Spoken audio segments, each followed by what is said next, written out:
Hello, everyone. So happy to have you back with us. This is Sharon Maxwell again.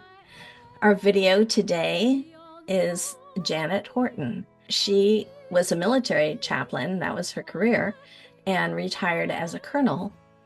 And she has had so many interesting healing experiences since her retirement, as well as helping out the Mother Church. Yarlott loves chaplain work. She was the second woman, I believe, to be inducted into the military as a chaplain, Christian Science chaplain. And she has so many experiences to share.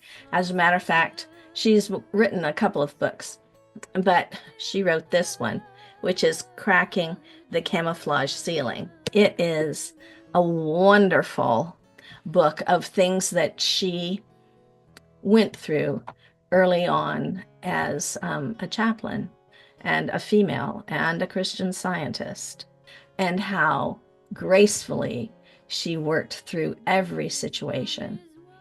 The humility, the grace, the courage, the strength is just amazing.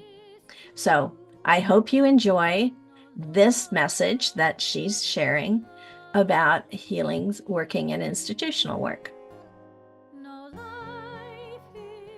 I'm on a team of 10 people from our church that go to a correctional institution near us.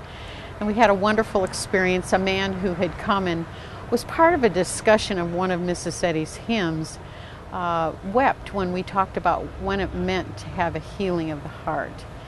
And he was looking at heart surgery, but we talked about having a metaphoric healing of the heart, and several of the other inmates even wept as he did when we talked about what that would mean, and to be healed of anger or resentment or things that might be in someone's heart. There was a time that we didn't see the young man in our services for about 30 days, and we found he'd been put on lockup over an incident.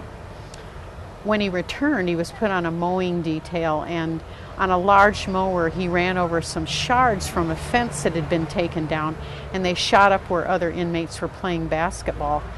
And he was so concerned about them, and he hollered up, "Are you guys okay?" And they didn't have any harm whatsoever, but they told him, "You don't even realize there's a shard that's gone in your foot and blood is spurting out of it." So they carried him to the doctor at the institutional facility. He took his Bible, he took his Science and Health and prose works with him in the lockup. And when he came out, one of his comments when he came back to our service was that he'd almost do something wrong to get put in lockup if he could have 8 hours a day to read Mrs. Eddy's writings in the Bible. It had such an impact on him. He was very excited that he felt he was having the metaphoric healing of the heart, and that the anger and the fear and the resentment that he'd been feeling were gone. It was probably another week, and he came back and gave a second testimony. At the second meeting, he was explaining to us that when he went back to have the bandage changed, because the doc had told him that the harm to his foot was so incredible that the bandage was having to be changed every day, but he realized that by the second or third day back it was completely healed. And he said, well, he was ready to have the heart valve surgery that he had actually been going to the doctor about. And he really wanted to find Christian Science and talk to us about it, because to do that heart surgery he had to be on a medicine for 2 years. And he said the medicine was just horrid, and he really would do anything to be off that medicine. When he went back in, the doc says, well, we have to update your EKG and your heart things and everything, because they were going to perform the surgery. It was now time. And he said, he went in and he did the updating, and then when he came back to read him with the inmate, he said, I don't know how to tell you this, but you don't need the heart valve surgery. So another week he comes back and he explains that now he hasn't had to have the heart valve surgery.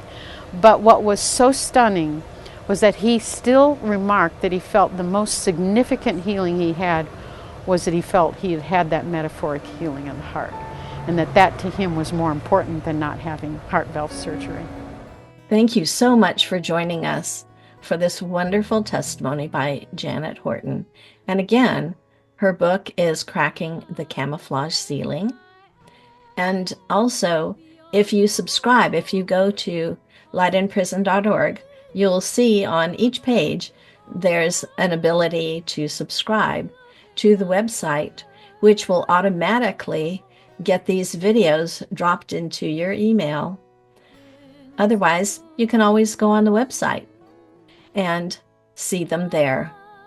But if you would like to see them first thing, sign up. We encourage you to. There's going to be more. Thank you so much.